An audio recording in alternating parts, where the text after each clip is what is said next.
2022년도에 세 채 빌라 산 거는 다 신통됐고요. 네. 그다음에 2023년도에는 상가 샀어요. 상가. 네. 상가는 저는 상가를 어떻게 사냐면 재개발을 이용해서 상가를 사요. 그러니까 뭐 그냥 컨셉만 말씀드릴게요.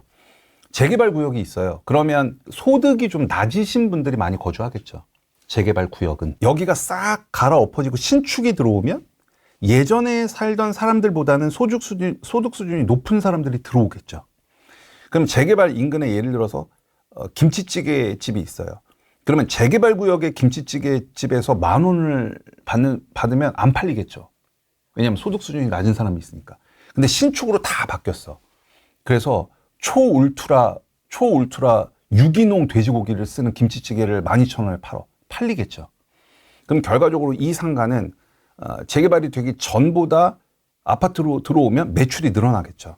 그럼 매출이 늘어난다는 얘기는 월세를 내가 더 많이 받을 수 있다는 거고, 그럼 상가의 가치가 올라가겠죠. 딱 요 컨셉으로 23년도에는 재개발 구역 밖에다가 요 컨셉으로 상가를 하나 샀고요.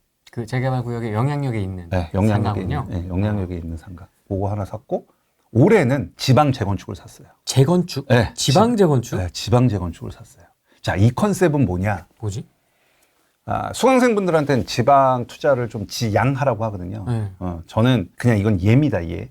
예를 들어 감정가가 5천이면 저는 이걸 2천에 샀어요. 그런데 이 물건은 조합원 분양 신청을 한 물건이에요. 즉, 조합원 분양 신청을 했다는 건 나중에 신축 아파트를 받아야 되는 물건이거든요. 근데 신축 아파트를 받는 걸 가정으로 마진을 계산하면 이 투자는 하면 안 돼요. 저는 이 투자를 왜 했냐? 저는 조합원 분양 신청을 철회해서 현금 청산자로 제 위치를 바꾸려고 해요. 그러면 감정가가 5천이든 한 2천에 샀으니까 5천에 현금 청산을 받으면 3천의 수익이 생기잖아요. 요 투자에 올해 도전을 한번 해봤어요. 그것도 재밌다. 네, 재밌죠. 그러니까 원래 조합원 분양 신청이 끝난 다음에는 현금 청산자의 지위를 그러니까 조합원에서 현금 청산자의 지위로 쉽게 바꿀 수가 없어요. 이 도전을 한번 해봤어요. 그러니까 그 지방의 신축을 갖기 위해서 투자한 게 아니라 현재 조합원의 지위를 포기하고 현금 청산자의 지위로 나를 변화시킨 다음에 청산을 받으면 내가 상격 가격보다 감정가가 위이기 때문에 요걸로 한번 제가 이 투자를 성공을 하면 요걸 적용해서 할 곳이 너무 많아요. 너무 많아요. 그래서 이걸 제가 성공하면 그때 또 이거 갖고 또 이렇게 좀 다양하게 해보려고 그 투자를 24년에 했어요. 저는 해마다 해요. 잘 되고 있습니까? 그래요? 네, 지금 잘 된다라고 지금 말씀드리지는 못하고 있고 계속 공부하고 있어요. 네, 공부하고 있어요. 그래서 저는 뭐 1년에 한 건씩은 거의 투자를 하니까. 그래서 팔기도 많이 팔았고 지방에 있는 것들은 거의 다 정리했어요 지금. 지방은 희망이 없는 겁니까? 아니 그건 아니고요.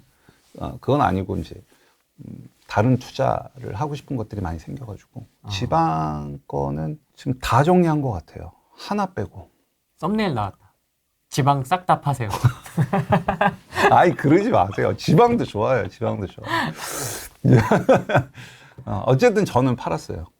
저는 어쨌든 서울 수도권에서 승부를 좀 보려고. 그러니까 변하기 전에 기회를 좀 잡으셨으면 좋겠어요. 그러니까 뭐 늘 말씀드리지만 이미 신축된 거 사기 쉽지 않거든요. 이미 신축으로 다 된 거 어떻게 삽니까? 그래서 걸죽신 사라는데요? 그러니까 사면 좋죠. 근데 쉽지가 않잖아요. 그러니까 돈이 많이 들어가잖아요. 그래서 만약에 내가 뭐 현금 한 20억 있어요. 그러면 신축 하나 사고 그다음에 또 뭐 빌라를 사든 뭐 할 수 있는데 상대적인 소액으로 다 자산을 불리고 싶은 사람들이 되게 많으실 거잖아요. 이제 그런 분들한테 말씀을 드리는 거고 내가 정말 돈이 좀 넉넉하게 있으면 굳이 이렇게 극초기 사업이 빠그라질 수도 있고 리스크가 되게 높을 거 아니겠어요. 거기에 도전할 필요가 없죠. 자금력이 있으신 분은. 근데 만약에 내가 예를 들어서 무주택자인데 현금이 한 2억 정도 있는데 사실 그 2억 있는 것 같고 서울에 신축을 가기란 불가능하잖아요. 게다가 뭐 아시다시피 빌라는 또 그 청약할 때 주택에서 빼주잖아요. 시행이 됐나요? 모르겠습니다. 시행을. 저도 청약엔 별로 관심이 없어요. 저도 잘 모르겠어요. 네, 그러니까 되게 기회가 많은 거거든요. 그래서 뭐든지 신축으로 딱 바뀌어버리면 그때는 좀 그러니까 그 기회를 잡는 게 굉장히 힘들거든요. 그래서 꼭 여러분들께서 변하기 전에 움직여라. 요 메시지를 좀 드리고 싶고. 네.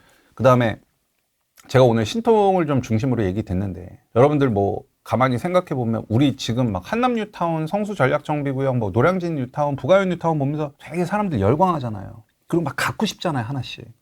막 갖고 싶은데 가만히 생각해 보면 얘네들이 언제 생겼느냐 하면 20년 전에 생긴 거예요.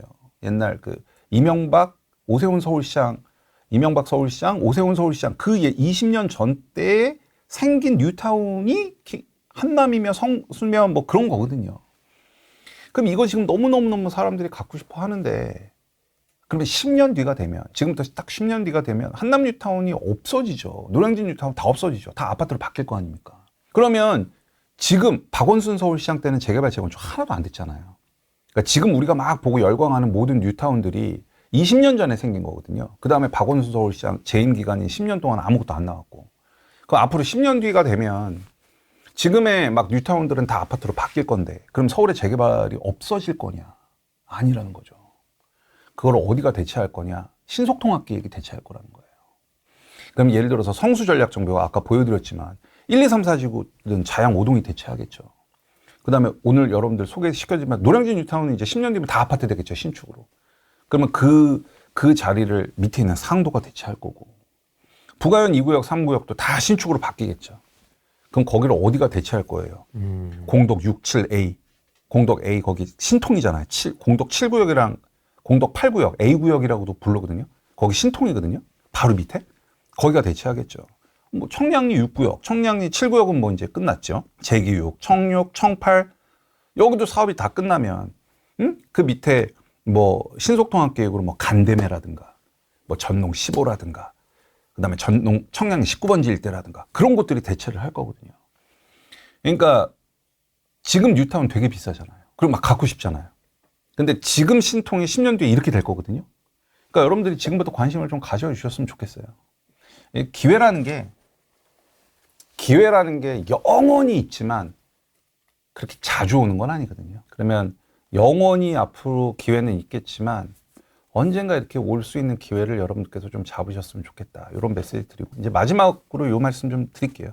이거 뭐 어떤 의미죠 이게? 좀 공격적이죠. 네. 센텐스가. 결국 서울에 있는 아파트의 가격은 잘 사는 흥부가 정합니다. 왜냐하면 저는 조합원이기 때문에. 자, 이 말씀은 이거죠. 어떤 재화가 있을 때 그 재화의 가격은 수요와 공급에 의해서 가격이 정해지죠. 그런데 만약에 어떤 재화의 공급자가 독점 공급자라고 하면 그 가격은 수요와 공급에 의해서 정해지는 게 아니라 공급자가 그냥 정하게 되죠. 그렇잖아요? 부르는 게 값. 부르는 게 값이죠. 근데 그 재화가 만약에 필수재라고 하면 그거는 되게 심각한 문제죠. 그렇기 때문에 정부에서는 견제 기능도 만들고 독점이 되지 못하도록 여러 가지 제도들을 만들고 있죠. 그러면 서울에서는 주택을 공급할 수 있는 방법이 재개발, 재건축 외에는 없다는 거에 사람들은 다 동의를 하거든요. 그 말은 조합원들과 예비 조합원들이 사업을 안 해버리면 서울의 주택은 공급이 안 되는 거예요. 결국 서울의 주택 공급의 주체는 건설사도 아니고 중앙정부도 아니고 서울시도 아니고 서울의 주택 공급의 주체는 조합원인 거예요. 그렇다는 얘기는 조합원들이 서울 아파트의 가격을 결정을 하는 겁니다. 이게 실질적으로 어떤 현상으로 나타났느냐. 공사비가 굉장히 급등을 했죠. 그럼 공사비가 막 급등을 하면 아까도 말씀드렸다시피 사업성이 악화되거든요. 그러면 조합원 입장에서는 오르는 공사비를 뭔가 상쇄시킬 만한 이벤트가 발생되지 않으면 사업을 진행할 이유가 없는 거예요. 그럼 그 이벤트가 뭐냐? 일반 분양가예요. 그래서 일반 분양가가 지금 미친 듯이 오르잖아요. 결국 일반 분양가가 오르면서 오르는 공사비를 상쇄시킬 수 있으니까 지금 사업이 진행되는 거거든요. 그래서 막 지금도 서울시나 뭐 중앙정부에서 뭐 용적률을 높여주겠다, 종상향을 시켜주겠다 그런 인센티브를 막 발표하잖아요. 그 이면에는 서울의 조합원님들 제발 주택 공급을 여러분들 아니면 할 사람들이 없으니까 우리 좀 도와주세요. 그 메시지랑 똑같은 거예요. 그래서 물론 서울에 있는 그 많은 조합원들이 뭐 담합을 해서 진짜 가격을 결정하고 그걸 뜻하는 게 아니라 아마 제 메시지가 어떤 의미인지는 충분히 이해하셨을 거라고 봐요. 서울의 재개발 재건축 외에 주택 공부할 수 있는 방안이 뭐가 있어요? 없잖아요. 그렇기 때문에 이런 주체가 여러분들께서 좀 공부를 하셔가지고 이런 주체가 좀 될 수 있었으면 좋겠다라고 마지막 메시지를 전합니다. 돈이 좀 많으신 분들은 한남 성수 놓고 비교를 하죠. 근데 일장일단이 있어요. 한남은 투기과열지구예요. 그래서 뭐 좀 어려운 얘기인데 투기과열지구라 관리처분 인가가 나면 조합은 지위양도 제한 뭐 이런 게 있거든요. 그리고 한남은 이주비 대출을 되게 많이 줘요. 그래서 이주비 대출을 일으키면 레버리지를 확 일으킬 수 있거든요. 근데 문제는 이주비 대출을 받고 나면 그 다음 주택 투자가 안 돼요. 투기과열지구에서 이주비 대출을 받아버리면 그 다음에 주택 투자를 이어나갈 수가 없어요. 그 단점이 있는 대신에 사업 속도가 빨라요. 근데 성수는 비조정이죠. 성동구니까. 그 대신 여기는 토지거래허가 구역이에요. 근데 성수전략정비구역은 사실 주택임대사업 기준시가 6억 이하짜리가 거의 물건이 없어서 뭐 주임사로 살 수도 있지만 현실적으로 성수는 실거주를 해야 살 수 있거든요. 그래서 이제 탑2 두 개는 너무나 일장일단이 명확해서 본인한테 맞는 것들로 사람들 들어가시고요. 그 다음에 노량진 뉴타운 같은 경우는 올 초에 비해서 프리미엄이 많이 올랐어요. 우리 8월 달, 9월 초까지 아파트 막 올랐다가 지금 정체잖아요. 재개발도 똑같거든요. 근데 뭐 아파트 가격이 그렇다고 떨어지는 게 아니라 지금 스테이블하게 가고 있잖아요. 재개발도 똑같아요. 상급지는. 그래서 뭐 노량진도 그렇고 나머지 다 비슷비슷하고 서울 외곽지에 있는 재개발들은 그러니까 단순히 입지만 보시면 안 되고 그런 게 있어요. 서울 외곽지 재개발 중에 일반 분양이 굉장히 적은 곳은 좀 위험할 수 있어요. 아까도 말씀드렸다시피 공사비가 막 오르면 그 늘어난 공사비를 뭘로 충당을 해야 되냐면 일반 분양 수입으로 충당을 해줘야 되거든요. 근데 일반 분양이 되게 작으면 결국은 늘어나는 공사비를 다 조합원들이 떠안아야 돼요. 그러니까 이제 이런 구조, 그러니까 되게 다양한 구조들을 가지고 시장에서 평가를 받죠. 그리고 이제 조금 공부 좀 하고 안다는 분들이 관심을 갖는 게 아까 말씀드렸던 신통. 그리고 하이 리스크 하이 리턴을 생각을 하신다라고 하면 연번. 신통보다 더 앞단계. 근데 여기는 진짜 좀 많이 공부를 하셔야 될 부분인 거죠. 되게 많이들 임장 다니시고 열심히 하시는구나. 네, 일반 빌라촌이랑 재개발 이슈가 있는 빌라촌이랑은 가격이 완전 달라요. 완전 다르고 빌라촌에 있는 사람들이 신통 선정되기 위해서 진짜 노력 많이. 제가 말씀드렸잖아요. 지금 연번 나와서 신통으로 선정되기를 바라는 곳만 정확히 120개예요. 그걸 제가 지금 다 업데이트를 하고 있거든요. 120개. 그럼 120개면 엄청난 거거든요. 아실의 그 색깔을 칠해지지 않은 120군데가 지금 막 진행하고 있다는 거거든요. 그러니까 이번 기회에 신축 아파트를 갖고 싶어 하는 사람들이 되게 많다는 거죠. 신통이 답입니까?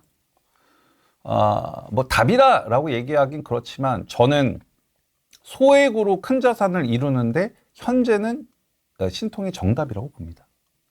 모아는 사실 이제 조금 힘들어졌다고. 다주택자분들이 그 뭔가 포지션을 가지고 투자하기는 여전히 어렵죠. 뭐 규제가 그렇게 많이 이렇게 된 건 아니기 때문에 이제 취득세 부분은 여전히 좀 허들로 남아 있는데 저도 뭐 똑같은 얘기긴 한데 결과적으로 1주택으로 갈아타는 것보다 저는 자산을 진짜 내가 크게 한번 이렇게 만들어내고 싶으면 다주택 포지션으로 가야 된다라고 저는 보고 있거든요. 그럼 이제 다주택 포지션으로 가려면 여러 가지 문제가 있죠. 뭐 취득세 문제도 있고 종부세 문제도 있고 뭐 종부세가 문재인 정부 때보다는 낮아졌지만 그다음에 양도세 문제도 있고 여러 가지 문제가 있는데 취득세를 제외하고 이 모든 거를 다 해결할 수 있는 키가 있습니다.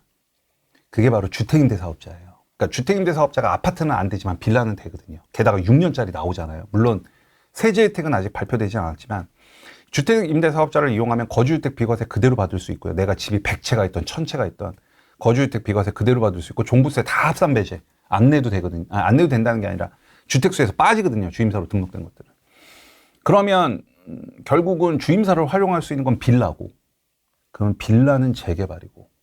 그러면 취득세 이슈만 조금 접어놓는다라고 하면 저는 여기서 앞으로의 열쇠가 나온다라고 보고 사실 취득세에도 말씀을 드릴게요. 이건 완전히 말장난 같긴 하지만 예를 들어서 내가 20억짜리 아파트를 12%를 내고 사면 내가 취득세만 2억 4천을 내야 되잖아요. 그런데 20억이 될 빌라를 3억짜리를 12%를 내면 한 4천만 원 정도 되죠. 네. 그러면 20억짜리 아파트를 살 때는 내가 12%를 내면 2억 4천이지만 3억짜리 12% 해봐야 4천만 원밖에 안 돼요. 그 대신 재개발 재건축으로 신축이 되면 취득세 중과를 안 맞아요. 그건 원시 취득이라 그래서 22년 12월 30일인가? 그 전에 관리처분인가는 재개발은 분당 금액 2.96, 84 기준. 그 이유는 뭐 이렇게 안분해서 나오는 게 있는데 그렇게 해서 빌라 살 때의 취득세와 원시 취득세를 이렇게 가중평균 해보면 취득세가 한 4% 중반 나오거든요. 어떻게 보면 이렇게 말장난 같지만 저는 어쨌든 이런 컨셉으로 다주택 포지션을 저는 깰 생각이 저는 전혀 없거든요. 그래서 저는 주임사 빌라를 적극적으로 많이 이용을 하죠. 상도 15구역도 종부세 과세 기준이 매년 6월 1일이거든요. 그래서 저는 내년에는 주임사 등록을 해서 요것도 이제 묶을 생각. 그 외에 나머지 신통에 있었던 2개의 빌라도 내년에 다 주임사로 묶을 생각이에요. 사업이 다 잘 되고 있거든요. 그렇게 할 생각. 알겠습니다. 오늘은 여기까지 하겠습니다. 고맙습니다. 고맙습니다. 안녕.